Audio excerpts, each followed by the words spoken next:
అందరికీ నమస్కారం. ఈరోజు రాష్ట్రంలో మీరు పోయిన వారం నుంచి వచ్చినటువంటి అనేక ప్రకటనలు చూస్తే గౌరవ ముఖ్యమంత్రి గారి కార్యాలయం నుంచి కానీ ముఖ్యమంత్రి గారు మాట్లాడేటప్పుడు కానీ ప్రత్యేకించి విద్యాశాఖ క్రీడాశాఖ మంత్రి కూడా రేవంత్ రెడ్డి గారే ఉన్నారు. రాష్ట్రంలో ఒక స్పోర్ట్స్ యూనివర్సిటీని పెడతాం, అన్ని రకాల శిక్షణా సంస్థల్ని ఆ రంగానికి సంబంధించినటువంటి కాలేజీలను ఇన్స్టిట్యూషన్స్ని దాని పరిధిలోకే తీసుకొస్తామని చెప్పినారు. రాష్ట్రంలో స్పోర్ట్స్ యూనివర్సిటీ పెట్టాలనే నిర్ణయాన్ని స్వాగతిస్తూనే మీ ఆలోచన ఉట్టికెగరలేనమ్మా, ఏదో ఆకాశానికి ఎగురుతున్న టైపులో ఉండకూడదనే ఒక విషయాన్ని మీకు గుర్తు చేస్తూ దీన్ని విమర్శగా కంటే కూడా ఎక్కువగా సద్విమర్శగా ఒక సూచనగా తీసుకుంటారని చెప్పేసి ఈ యొక్క విషయాన్ని చెప్తా ఉన్నాను. కేసీఆర్ గారి ప్రభుత్వం ఉన్నప్పుడు మన రాష్ట్రంలో ప్రత్యేకించి హైదరాబాద్లో దోమలగూడలో ప్రభుత్వ వ్యాయామ విద్యా కళాశాల ఉంది, government college of physical education. 1958లో స్టార్ట్ అయింది. ఆడ మనకి అండర్ గ్రాడ్యుయేషన్ కోర్సెస్ ఫిజికల్ ఎడ్యుకేషన్లో బీపీఎడ్ ఇవన్నీ నడుస్తూ ఉన్నాయి. దాన్ని ఉన్నతీకరించాలని కూడా ఆ రోజు ప్రభుత్వం ప్రయత్నం చేసినాం. ఆ తర్వాత కళాశాల యాజమాన్యం యొక్క కోరిక మేరకు ఆ రోజు టీఎస్సీడబ్ల్యూఏడి చైర్మన్ ఉన్న సందర్భంలో గౌరవ విద్యాశాఖ మంత్రి సబితానంద రెడ్డి గారి నేతృత్వంలో కేసీఆర్ గారి దృష్టికి తీసుకుపోయి ఇదొక ప్రెస్టీజియస్ ఇన్స్టిట్యూషను, అనేక వేల మంది క్రీడాకారులు గ్రామీణ ప్రాంతం నుంచి వచ్చిన వాళ్ళు కోచ్లుగా, పీఈటీలుగా, ఫిజికల్ డైరెక్టర్లుగా ఆ ఇన్స్టిట్యూషన్ నుంచి వచ్చినారు. దానికి మనం పక్కా భవనాలు నిర్మించాలి, అదేవిధంగా దాన్ని భవిష్యత్తులో స్పోర్ట్స్ యూనివర్సిటీగా కూడా మనం కన్వర్ట్ చేయాలి. ఇది ఒక కాంప్రహెన్సివ్ ప్రోగ్రాం తీసుకోవాలంటే ముందుగా కేసీఆర్ గారు ఆ ప్రాంగణం government college of physical education Domalguda 10 ఎకరాల పైనే ప్రాంగణం ఉంటుంది.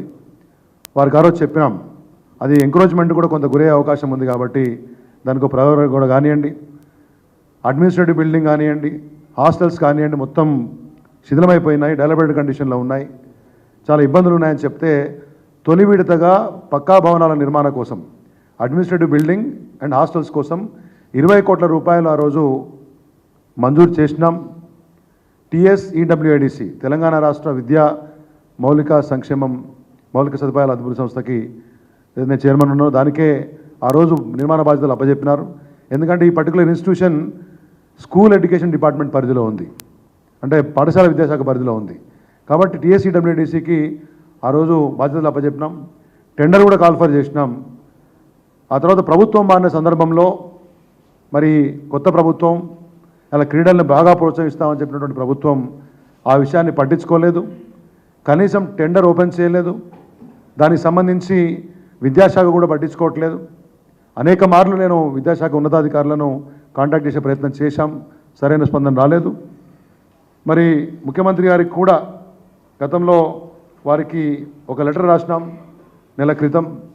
వారి కార్యాలయానికి లెటర్ రాస్తే జనరల్గా ఇటువంటి ముఖ్యమంత్రి కార్యాలయాలు కానివ్వండి, లేకపోతే మంత్రుల కార్యాలయాలు కానివ్వండి, కేంద్ర ప్రభుత్వం అయినా కానీ మంత్రుల కార్యాలయాల్లో ప్రధానమంత్రి కార్యాలయానికో మీరు ఇంకొక లేఖ రాస్తే ప్రజల కోసం, ప్రజల వైపు నుంచి ఒక అక్నాలెడ్జ్మెంట్ వస్తుంది ముందు మీకు, తర్వాత ఒక యాక్షన్ టేకన్ మెసేజ్, ఒక రిపోర్ట్ పంపిస్తారు ఈ చర్య మేము తీసుకున్నామని. కానీ మరి కొత్తగా వచ్చినటువంటి కాంగ్రెస్ ప్రభుత్వంలో ఈ సంస్కృతి ఉన్నట్టు నాకేం కనబడట్లేదు. ముఖ్యమంత్రి గారి కార్యాలయానికి లెటర్ రాస్తే కూడా దీనికి సంబంధించి ఏమాత్రం స్పందన రాలేదు. ఇది చిన్న విషయం కాదు, మొత్తం రాష్ట్రంలో అనేక మంది క్రీడాకారులకు వాళ్ళు పీఈటీలుగా, కోచ్లుగా భవిష్యత్తు తెచ్చుకుందామనే వారికి సంబంధించినటువంటి ఒక విషయం, ఓ ప్రెస్టీజియస్ ఇన్స్టిట్యూషను. మేము దాన్ని పూర్తి స్థాయిలో ఎన్సిటిఈ నామ్స్ ప్రకారం, national council of technical education norms ప్రకారం డిజైన్స్ చేసి మరి కేసీఆర్ గారి ప్రభుత్వంలో ఆ రోజు తెచ్చుకున్నటువంటి ఒక ఎలొకేషన్ని ఇప్పటికి ముందుకు తీసుకుపోవట్లేదు. ఎందుకంటే స్పోర్ట్స్ యూనివర్సిటీ పెడతాం, స్పోర్ట్స్ పాలసీ కొత్తగా తెస్తాం, మేము ఒలింపిక్స్ పెడతామనేటువంటి నాయకులు వారే ముఖ్యమంత్రిగా విద్యాశాఖ మంత్రి క్రీడాశాఖ మంత్రి కార్యాలయానికి ఒక లెటర్ పోతే కనీసం స్పందన లేదు.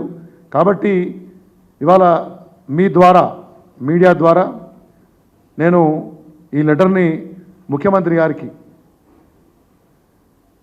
గౌరవ ముఖ్యమంత్రి వారే రాష్ట్ర విద్యాశాఖ మంత్రి క్రీడాశాఖ మంత్రి కూడా దోమల్గూడలోని ప్రభుత్వ వ్యాయామ కళాశాలకు సంబంధించి ఆ రోజు తెలంగాణ రాష్ట్ర ప్రభుత్వం కేసీఆర్ గారి నేతృత్వంలో ఇచ్చినటువంటి ఒక జీవో 20 crores అలొకేషన్ తొలి విడత మాత్రమే, ఇంకా మలి విడతలో మేము ప్లాన్ చేసినాం. అక్కడ ఇంటర్నేషనల్ అథ్లెటిక్ ట్రాక్ రావాలని, స్విమ్మింగ్ పూల్ కావాలని, ఒక అత్యాధునికమైన పరికరాలు చేయాలని, వాటికి అనుబంధంగా వేరే ప్రాంతాలు సేకరించి దాన్ని యూనివర్సిటీగా కన్వర్ట్ చేయాలనే ఆలోచన చేసినాం. కాబట్టి అన్ని విషయాలను వారికి పొందుపరుస్తూ బాధ్యత గుర్తు చేస్తూ, మీరు విద్యాశాఖ మంత్రి కాబట్టి మీ పరిధిలో ఉంది కాబట్టి సత్వరమే ఆ వ్యాయామ విద్యా కళాశాలకు సంబంధించినటువంటి యొక్క పక్కా భవన నిర్మాణాలను చేపట్టే విధంగా చర్యలు తీసుకోవాలి. ఆ టెండర్ ఓపెన్ చేయించాలి, నిర్మాణాలు స్టార్ట్ చేయాలి. ఎందుకంటే ఆ రోజు శంకుస్థాపన కూడా చేసినాం. గౌరవ విద్యాశాఖ మంత్రి ఆ రోజు సత్యేంద్ర రెడ్డి గారు, మరి ఆ రోజు ఎమ్మెల్యే ముఠాగోపాల్ గారు అందరి సమక్షంలో దాన్ని శంకుస్థాపన చేసినాం. తొందరగా నిర్మాణాలు తీసుకొస్తే మరి క్రీడా శిక్షకులకు, కోచ్లకు, తయారయ్యే స్టూడెంట్స్కి అది బాగా ఉంటుందనే విషయాన్ని మీ ద్వారా తెలియజేస్తూ, కనీసం ఒకసారి లెటర్ రాసినాం, వారెవరూ స్పందించలేదు. మీడియా ద్వారా ప్రజాముఖంగా ఇవాళ వారికి లెటర్ పంపిస్తున్నాను. దీనికైనా స్పందించి మీరు స్పోర్ట్స్ యూనివర్సిటీ పెట్టండి, ఇంకేదైనా పెట్టండి, మీరు అన్ని ఇన్స్టిట్యూషన్స్ని ఆ పరిధిలో తీసుకుపోతా అంటున్నారు. ఇక్కడ ఒక మంచి 10-10.5 ఎకరాల స్థలం బ్రహ్మాండంగా సిటీ మధ్యలో ఉంది, కొన్ని వేల మంది కోచ్లు తయారయ్యారు.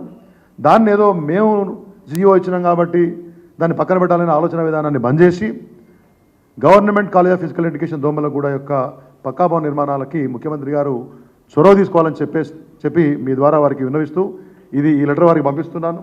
ఆ రోజు మా గవర్నమెంట్ ఇచ్చినటువంటి ఒక జియో కాపీ ఇది, అది కూడా వారికి నేను జత చేసి పంపిస్తున్నాను.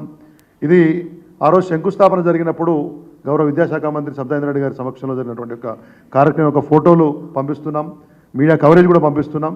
కాబట్టి ఖచ్చితంగా ఈ యొక్క విషయాన్ని ముఖ్యమంత్రి గారి యొక్క కార్యాలయం, ముఖ్యమంత్రి గారు సీరియస్గా తీసుకొని స్పందించాలని చెప్పేసి కూడా మీ ద్వారా కోరుతున్నాను.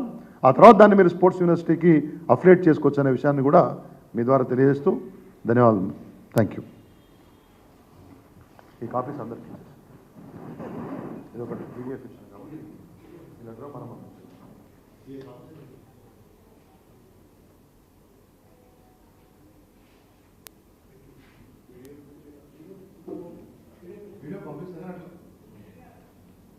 ఏంటంటే మాకు ఇప్పుడు ఉన్నది ఒకటే ఒక ఇన్స్టిట్యూషన్ అన్న రాష్ట్రం మొత్తం మీదనే ఫిజికల్ ఎడ్యుకేషన్ టీచర్స్ అంటే ఇప్పుడు ఉస్మానియా యూనివర్సిటీ అది వేరు, exclusive institution for physical education teachers training.